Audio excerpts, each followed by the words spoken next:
I'm Russ Kickel, and on this episode of American Reef, we're going to do another update on my 110-gallon Tang Tank.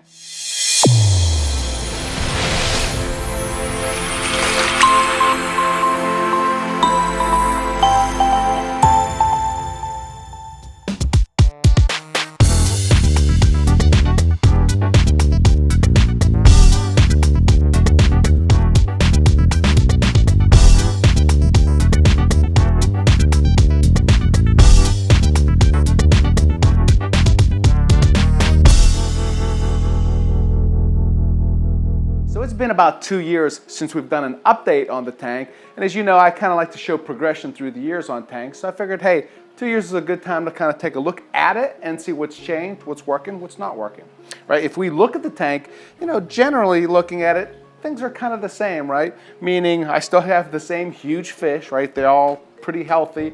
When you look at the corals, I have changed some of them around. Some I'm having issues with a softie that we'll kind of go over there in a second. But for the most part, right, it's on an autopilot. When you look at it as far as changes in the system, there are a couple things that I'm actually changing now that basically my goal is to, again, kind of save time and money, right? And we'll kind of go over some of those things. And then also some things that you'll see that will soon be problems with this particular tank, right? If we start with the life support systems, let's talk about life support systems. To me, life support is anything that's kind of water, filtration, lighting, that sort of thing, right? So if we look at basically the plumbing here, the way that the plumbing works, I haven't changed anything. I've got these CPR overflows, which basically drop water into my sump. Now, with the CPR overflows, I did a video probably about a year or so ago saying, hey, I kind of like how they've worked, etc. And we've seen where on my Piletus tank, how basically he's used them in that sunlit tank with basically no issues as long as you do some maintenance on them. Well, that maintenance on them is kind of the thing we want to look at now, meaning that if you look, pretty soon I'm going to start to have issues with these overflows. Meaning if you look down inside kind of where the overflows, there's barnacles and all kind of things just building up there. So pretty soon it's not going to allow water to come through. So I don't know exactly how I'm going to fix that. I think at this point what I'm going to do is probably try to knock it away. But since we're talking acrylic that's been glued and running in salt water for the better part of a decade, I don't know how successful that will be without me kind of breaking the seals and causing them to leak. So we'll see, but that's one issue that is coming up on the horizon. So if we look at the water coming down into that first chamber, there's a couple things that have changed here in the sump. You know, the first thing you'll notice, number one, is I still have those ceramic balls in there, but they're kind of getting clogged up a little bit, right? Main reason, I don't have the filter socks. Because for me, you know, you need to change filter socks once every 3-ish, 4-ish days, clean them out sort of thing. And for me, it was starting to become more of a pain than it was worth, so I wanted to try it without filter socks. Well, as a byproduct, that means that I'm gonna have to clean those spheres out more frequently. So what I'm experimenting with now, and you'll see, basically I have these red colanders, right, that are nothing more than cooking colanders. And what I've done is I've put basically coffee filters in them.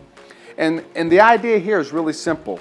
What I'm trying to do is make a disposable kind of filter sock where once a day I just pull those things out, throw them in the garbage, and put a new one in. So it's kind of a manual version of that product that Bulk Reef Supply sells.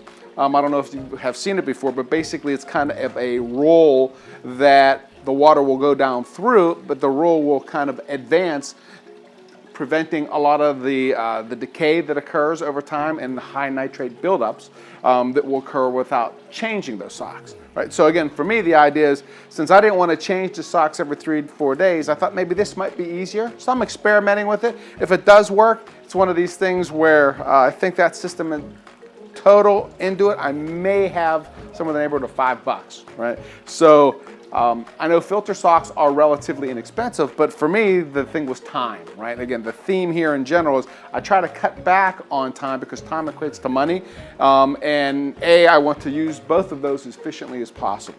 So that's one thing that I've done different here, and I've kind of experimented with it. We'll kind of see how it goes. The other thing you'll notice is I've got the heater now in that first chamber.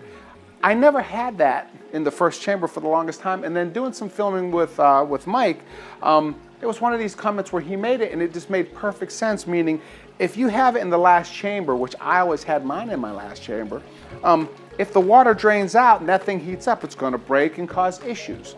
And over there, that chamber is never going to get empty, right? Or for the most part, never get empty unless one of the seams break, those sorts of things.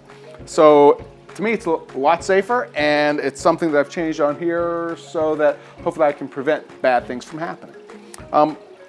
So from a filtration kind of dumping into this first chamber, that's kind of what's happened over there. Again, nothing major, but as you can kind of see, the water's pretty clear, so those, those coffee filters are doing their job there. And if they do work, then what I probably end up doing is clean those spheres and then kind of letting them more of a full-time thing. One of the issues that you will notice with at least this current setup, those coffee filters, they don't let the water filter through quite enough, meaning it's a slow drip versus something that would kind of let it filter through. So I'm still experimenting with her. If you want to experiment with a little bit, let me know if you found a better solution. So for coffee filters, I didn't know if there was one that kind of was thicker or thinner than others, but either way, that's something I'm experimenting with.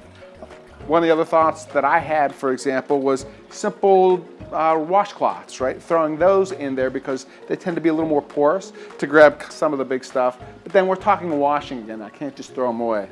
So either way, it's kind of a work in progress, but that's what's changed in that first sump area. Now, if we go to the second chamber, what's changed there is absolutely nothing, right? Meaning I still have miracle mud down below. I'm growing my basically macroalgae, and I have 2 of the Tunzi 9004 skimmers. On the skimmers, one's running wet, one's running dry. And again, that was more of I had the room in the sump, why not try to basically take advantage of that by adding a little skimmer kind of filtration in there. The pump is still the same, and for the most part, what I am doing is I am taking that macroalgae, and once every about week to 2 weeks, I'll cut a piece off and I'll put it up here, right, into one of the Tunzi boxes. This box, I believe, is called a mangrove box, where you would put kind of sand and stuff in the bottom and grow mangroves out of it. For me, I do it so that it's more of a feeding box. Right? So I'll take the live macroalgae, feed it to the fish, and then from there, basically, they'll pull it down through a mesh screen. Again, that's more of, I want to prune as much as possible. That way, I am removing, we'll say, kind of the bad stuff from the filtration column, and it's kind of, again, recirculating and providing as food for the fish. So again, in general, nothing's changed there, but I have added that box, and I reviewed that through one of the videos, but just wanted to point that out. So the last chamber, things are pretty much the same, meaning that I have a GFO reactor and I've got kalkwasser. One thing that is kind of like back to what I used to use before is calcium reactor. It was offline for about 2 years, something like that, and I had the time to kind of bring it back online, so to speak. So now I'm actually running the water through the calcium reactor and then again feeding it into that chamber. That's relatively new, meaning I started up about 1 to 2 weeks ago. The idea there is I was keeping all of my parameters in line with the kalkwasser, but to me there are benefits that you'll get from broken down kind of corals that aren't in your normal kind of kalkwasser, and just looking to see if it's a good thing, bad thing, or not a thing. Like I said, in general, over 2 years, I didn't notice that much of a bad thing. I still got pretty decent growth, but we'll see, right? So I've got that back online where that has basically been offline for a while. So as far as life support, that's kind of, in the sump, basically where we're at. I haven't changed a whole lot of things going on there. I still have the same Neptune Apex system. Like I said, it's kind of a bittersweet relationship there, meaning sometimes it works flawlessly, other times when you need to rely on technology, it kind of fails you. So I still recommend for the new hobbyists, get your fundamentals first. then you can kind of go into there. But again, it's the Neptune Apex with all the modules, and whether it's the water sensors, the pH, etc. And as a side note, one nice thing about having that Neptune Apex that I noticed when I was hooking my calcium reactor back up when I had my pH probe, it's really nice having the basically the solenoid, right, being the unit that will allow basically CO2 into that reactor. When that's controlled through the Apex, after it meets or exceeds certain thresholds, shutting that on and off really makes tuning the calcium reactor again really kind of like painless. So that's one thing I'll say it's got going in its corner, I should say. Problem is sometimes that solenoid will stay open for whatever reason, and it's not necessarily the solenoid, but it's the lack of communication or something weird that happens there. So again, I go back to love-hate relationship, but for the most part, it's one of those things where it provides more pros than cons. So for me, I'll stick with it. And again, if you're a new hobbyist, I still say back off, learn your fundamentals first. So as it relates to lighting, same lights, right? The AIs, they are the blues. I haven't done anything except what I've done over the past 2 years is now, basically when I ramp it, what I do is I ramp it up to full-blown power somewhere around noon, midday, and I let that run for about a half an hour. Then what I do is I have a lightning kind of mode where it will do the lightning kind of thing for about an hour, and then from there, it'll start at 100% again and kick down, right, till basically 6 o'clock or so, 7 o'clock at night, and then it'll drop it basically to all blues. So my photo period on this thing, I mean, it's well into 16 hours, but a good 8 of it is powerful light, and the other 8, again, more blue, kind of aesthetic looking lights. So nothing really has changed there, but as you can see, so far from a coral aspect, nothing's bleaching, and they seem to be okay with that 100%, so that's working good. Now, as far as the circulation in the tank, I've got multiple Tunzi power heads circulating through there. My goal was actually to take and place in each one of these corners, basically the Tunzi DC power head with the C-sweeps, right, to allow kind of that oscillating motion as well as kind of the on and off surging that you would get. I haven't done that yet. My goal is still to do that, just to kind of, again, really give some random flow because, over here in this, behind this, coral colony of Monopora, the issue is it's a dead spot back there, right? Again, the tank is only so large, so I should have kept that off the wall larger, but then I couldn't have this valley in there. So, for me, I definitely need to try to do something to kind of keep that from being just a toxic mess. I'll say in general, as far as the aquascaping, right, and the sand, I do not do any of the aqua vacuuming. My mindset there is this. It's kind of like asbestos. When you take asbestos out of a wall, that's when it becomes dangerous. If it's in there not being moved, then it's not dangerous. So to me, back in this corner where things are kind of cruddy, etc., I'm just going to let it go and again, keep on doing my water changes and keeping the water quality up that way. I would think that if one of these power heads would fall down there and hit that kind of back area, the rust would have some issues. So it's kind of, you're playing with a loaded gun, so to speak. But at least for now, it's not something that I'm willing to tackle on here. So as far as water changes, I still do my daily kind of water changes. The water changes themselves, somewhere in the neighborhood of 2 to 3 gallons automatically get dropped a day. And again, this is the nice part about the Neptune Apex, because I have a program just to douse the pumps, from there, the water will get pumped out of it, and then I put new fresh water into it. And again, it seems to be fine with the corals. All my levels are pretty much the same. As far as the testing goes, with that water chemistry, I'll test alkalinity a lot. Everything else, I've been more on site lately. I don't know if that's a good thing or a bad thing, but to me, I'm a little bit lazy due to some kind of family health issues that we've got going on, so I haven't spent a ton of time with the tank, but it's kind of working, and I'll knock on wood, that visually I'll be able to kind of see what's going on, and it's been okay so far. So one of the things you'll notice also on here are the automatic feeders. Right? Again, with those kind of health-related issues, sometimes I'll be away for weeks at a time and I need to make sure that the tank still gets fed. So I've got basically these HPD pellets that I put in there, and for the most part, I'll feed off of this right one because it'll hit the box, and from there it'll sink down through as opposed to kind of go over the overflow. I have this one more as backup, meaning those pellets will last in here for about a week to 2 weeks without any issues, but if for some reason I'm going to be out longer, I'm going to go to that. So in general, from a feeding, again, that's that Neptune Apex where it allows me to do that. So when it works great, I love it. When it doesn't, then I'm bitching about it night and day because you rely on it. Right? So one of the other things that I've been doing as far as kind of feeding is I've been making larger batches of the HPD and I've been freezing them. Main reason there, again, is though I like the pellets will fall down, circulation will get it, push it to the back, and it'll go uneaten. And then it causes basically breakdown and bad things happen. So for me, I really like the distribution of the HPD powder when you put it in the feeding clip because it goes from kind of that gelatin form, so to speak, into the fish's mouth and belly.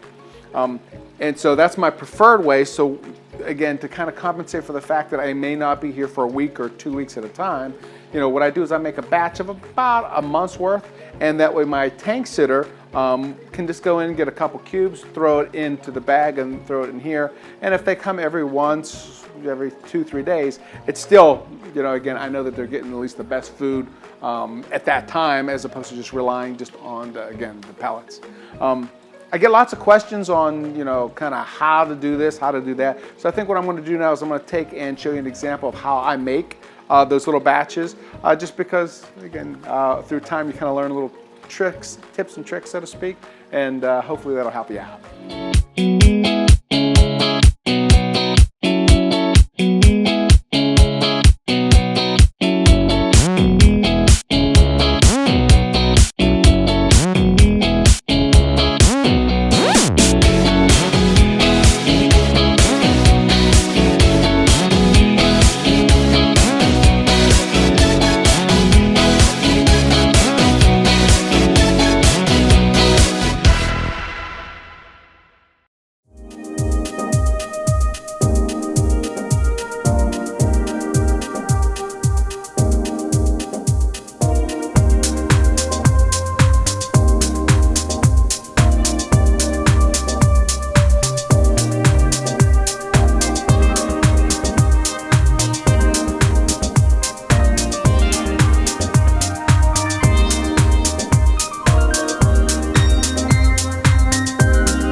So as far as kind of making larger batches, to me, the concept is really simple.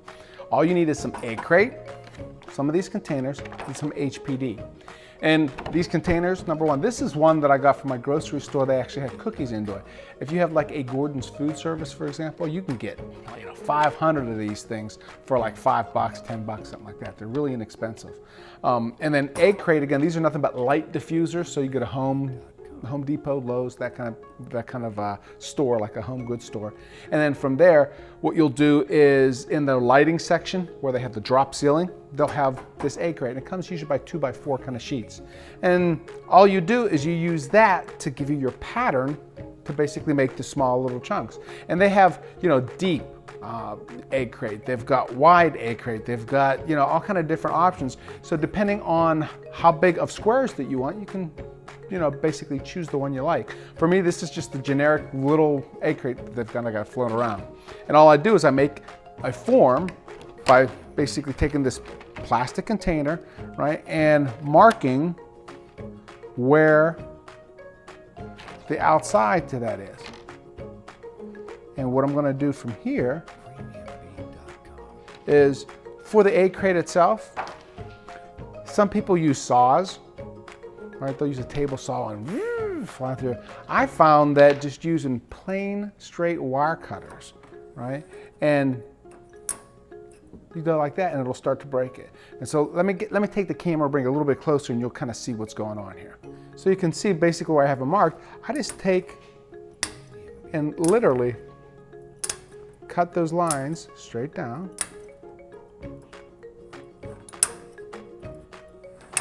And by using these wire cutters, you'll find out that you really don't have a lot of pieces of plastic flying up and going to shoot you in the eye. That being said, you should probably wear some kind of protective eye gear, just because one piece of plastic may go rogue, you never know. So there we go. Right. Again, that took all of 30 seconds, right? And what you're going to do is you're going to take, and now that you have a form, all we have to do is take our HPD and spread it through here. So for the HPD itself, I'm just going to heat up some water. And again, basically the ratio goes something to the effect of, 1 part water to 2 parts HPD, and you'll have to customize it. So we're going to take that, and that's just regular RODI water. Let's put it in the microwave. Got that. So I'll heat this baby up for about 2 minutes.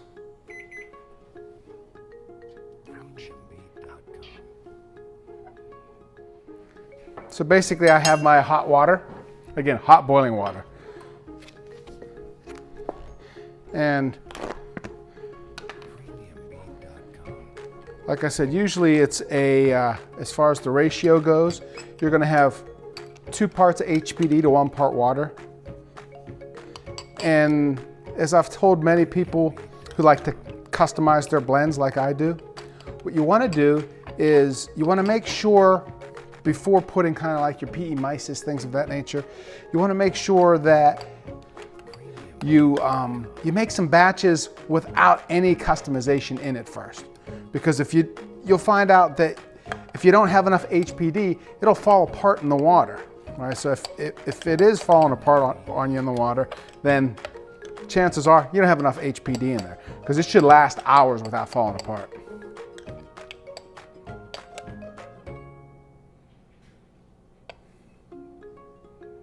So you can kind of see the consistency here. Again, I try to make this one a little wetter. That way, when you put it into the grate itself, it'll kind of fit down in there pretty good. And remember, for me, besides the HPD, I always customize mine with my shredded nori. Right. And again, from the shredded nori end of it, put as much as you want. For me, you don't need the nori. I just like it since I've got all tangs. I tend to do nori anyway.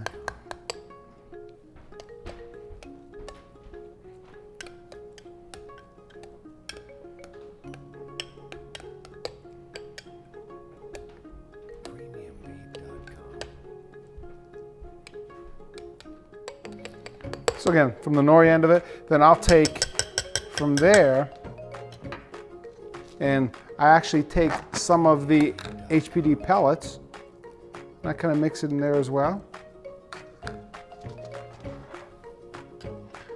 And again, if you have whatever kind of pellets, like for example, I know Mike has the pellets where it brings out the reds in fish, so he likes to use those. Right? You can use whatever you want. Right? And then from there, all we're going to do is we're going to take now and dump it.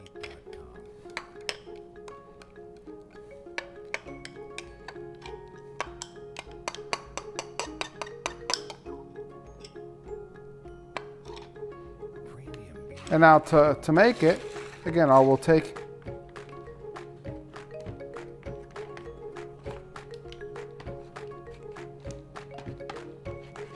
and you can kind of see how much that made, right?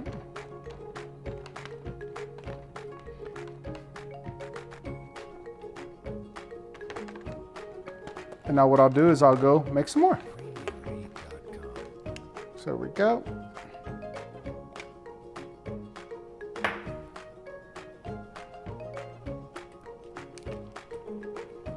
So now what I'll do is I'll take, see that? Now I'll take the excess. Okay. So now I'll just scrape the excess off the top, like so. and I'll use it for this week's batch. Now that I got the excess, I'll just wipe kind of the excess off the sides. Top on. And then with the top, what I tend to do is I hit it off the bottom of my hand.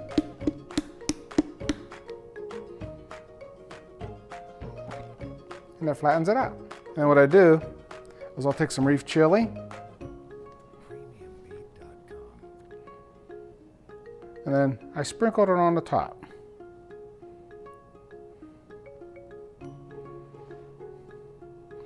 Again, it's just because I like the reef chili. Put it on my last batch.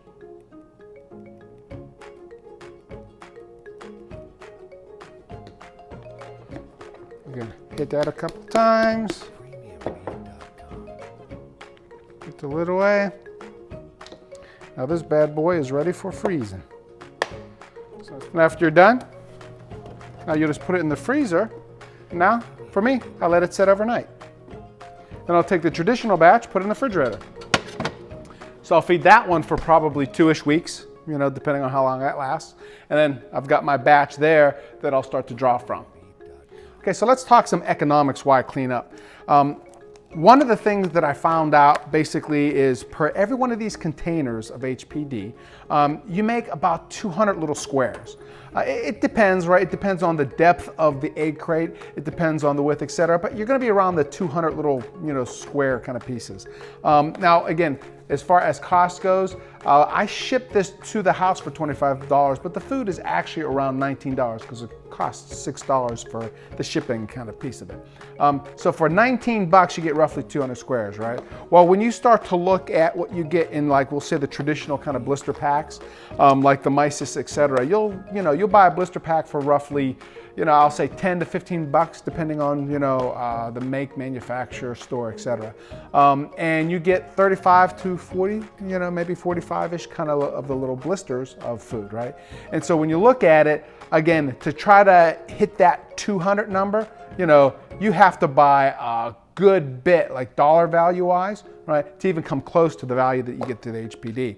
So when you look at it, you know, one of these containers of HPD, again, is a tremendous value. And the other thing that I really like about this, and I'll get on my horse or my soapbox a little bit here, because yeah, I always say this, you know, this food, the fish will actually eat, right? Whereas when you get to the frozen, you know, the blister packs and things of that nature, when you throw it in a tank, it goes swirling around the tank and not all of it actually goes into their belly, right? And you'll find out a good chunk of it will go down through the filter, etc. So it's wasted, right? And it just causes more stress on your filtration system.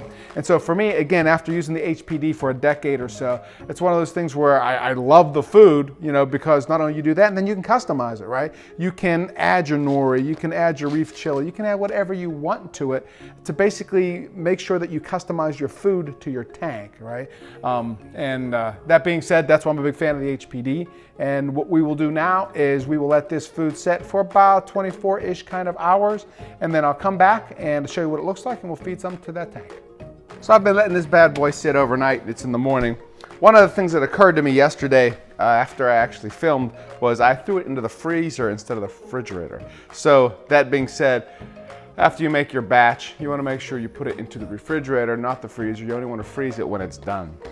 The general idea behind that is you'll never get the HPD out of these little cells, all right, when it's frozen, because look, I mean, just as it is now, right, it's a solid piece. So when it's ice, it's kind of an impossible task.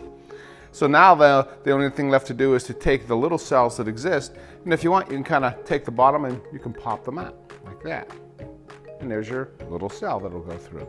So for me, I'm just gonna take now, you know, a couple minutes here, and I'll pop them out, put them in the cell, and then we'll try them out on the fish tank.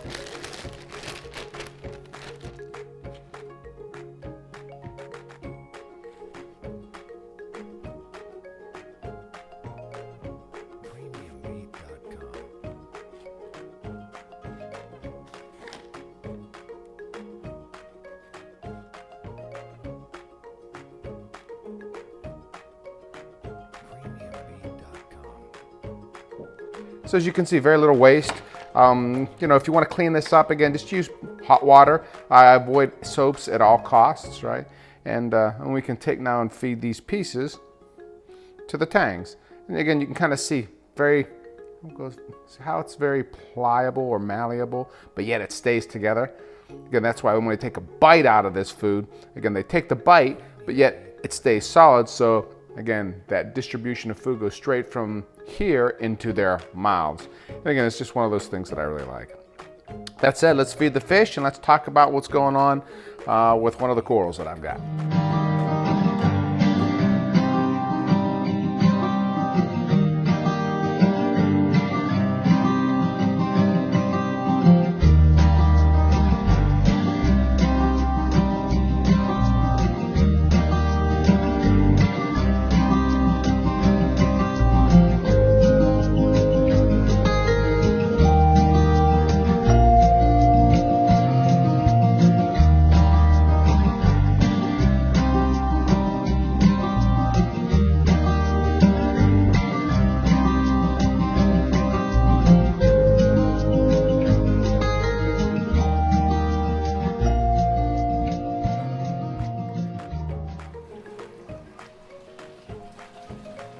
So now, as far as the tank goes itself, again, the fish you'll see, they're all kind of basically the same fish.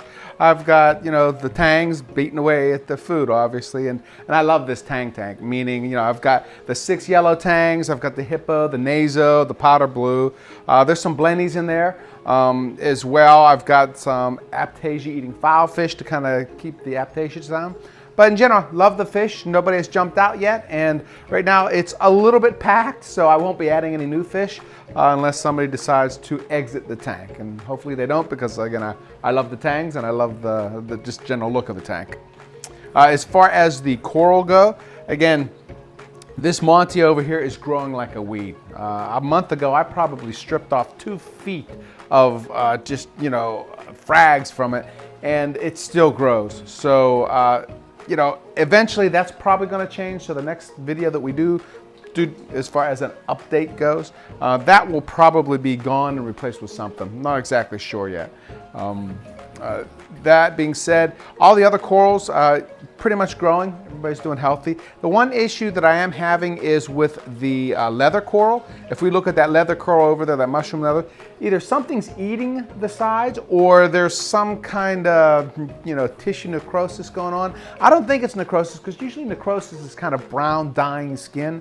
And there it just looks like it's being peeled back. So again, the next video we'll probably find something going on there where, you know, I'll keep an eye on it, but we'll have to determine, you know, what's happening. But in general, as far as the tank, you can kind of see I don't have a whole lot of rock space left, so there's not a whole lot of room for new corals. Might be going with a gorgonian down on the bottom or something like that, but I really like the openness, so you can kind of see the sand, the little pathways, things of that nature. So in general, that's an update of this 110-gallon tank. About 2 years or so, we'll come back, take a look again, see what's changed. And from there, like I said, I'll kind of keep you posted throughout the various segments, so you can kind of see maybe if the colander thing kind of worked or what was going on with the calcium reactor. But in general, again, really happy with the tank. And if you have any questions, feel free to send them over to me at AmericanReef@me.com. And lastly, you heard me say many, many times, right? Please give my sponsors a chance to earn that business. And the reason why is because I believe them to be good, honest people that deserve that chance, right? This hobby needs them, and I believe you as a hobbyist need them. Because again, they won't let you fail. That's companies like Bulk Reef Supply, Premium Aquatics, Tunzi, right? Ecosystems with their milk or mud, etc. Again, all very good, honest people that deserve a chance to earn your business. Again, I'm Russ Kicko, and thanks for watching this episode of American Reef.